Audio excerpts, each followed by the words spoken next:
So, does completing the endurance race at Le Mans mean nothing to Kyle Petty?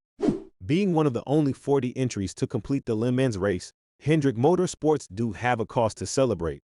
However, former Cup driver and NASCAR analyst Kyle Petty feels that the team still has to fight an uphill battle when it comes to Cup Series.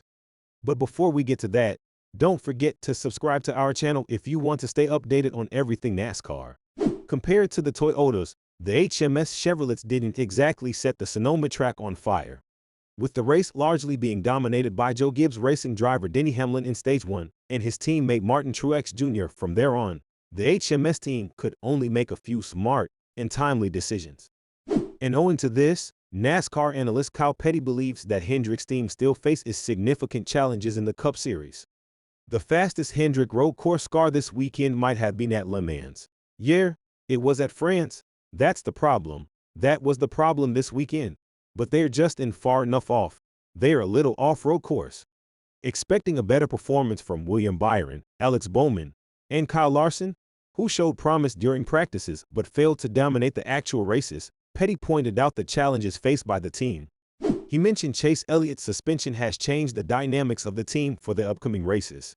I think the suspension has changed the way they have to look at these next 10 races, because they are not going to point their way in. Moreover, Petty acknowledged that the HMS drivers have put up some great performances this season. However, owing to the current circumstances, he also warned them of the challenges that lie ahead. There's been some bright spots and some bright moments, but let's say they have a steep incline in a 10-race season to get one win to move themselves into the playoffs, and that's a lot to ask at this point of time.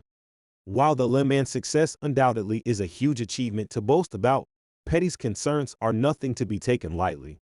In fact, it's safe to say that his comments serve as a reminder that the challenges in the Cup Series are distinct from the endurance race that the team recently overcame. But despite Petty's take, it's also true that 3 out of the 4 HMS drivers have currently secured a place in the first round of the playoffs. Byron, Kyle Larson, and Bowman have made the cut by being among the top 16. And when it comes to HMS star Elliott, owing to his prolonged absence due to his fractured tibia and then his one-race suspension, it is obvious why he could not deliver his best performance this season. But despite the team's accomplishments on the NASCAR as well as the Le Mans track, if the team pays heed to Kyle Petty's suggestions, then there's no doubt that it might actually capitalize on the remaining opportunities and secure a sure shot win this season. What do you think about Hendrick Motorsports' performance in the 2023 season? Let us know in the comments below. Meanwhile, don't forget to like, share, and subscribe to our content. Until next time, this is NASCAR In and Out on Essentially Sports. Keep the pedal to the metal.